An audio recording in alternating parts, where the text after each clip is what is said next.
Check. And when my gastro saw damage, Rinvoq helped visibly repair the colon lining. Check. Rapid symptom relief, lasting steroid-free remission, and a chance to visibly repair the colon lining. Check, check, and check. Rinvoq can lower your ability to fight infections, including TB, serious infections and blood clots, some fatal, cancers including lymphoma and skin cancer, death, heart attack, stroke, and tears in the stomach or intestines occurred. People 50 and older with at least one heart disease risk factor have higher risks.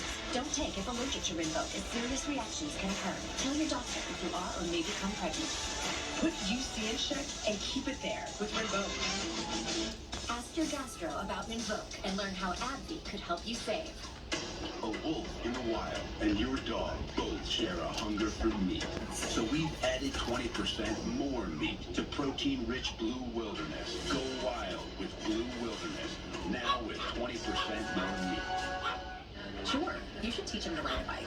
Then use Greenlight and teach him how to invest in bikes. Teach him to be smart about money and he'll go far. Oh, hey, Mom. Navigate the world of money together. Invest in your best investment. Greenlight.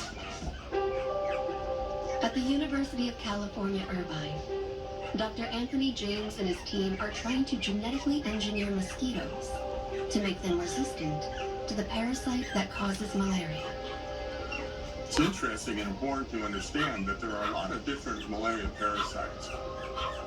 So there are parasites that infect humans, birds, mice, and humans don't get mouse malaria, and mice don't get human malaria.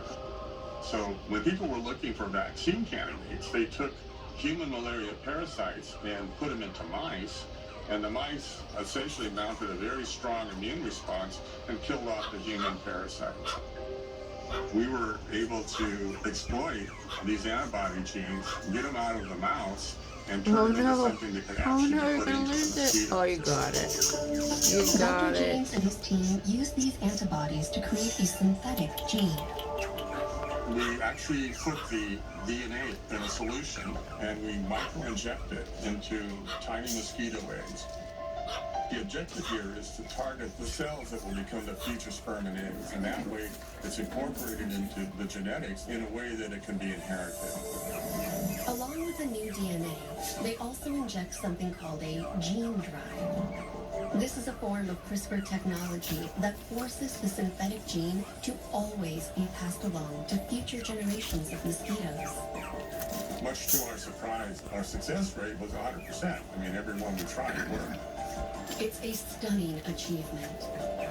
If it released into the wild, it could help lead to the eradication of a horrific disease. But before this can happen, there are some serious matters to consider. There are a lot of reasonably articulated anxieties that have come up as a consequence of people being worried about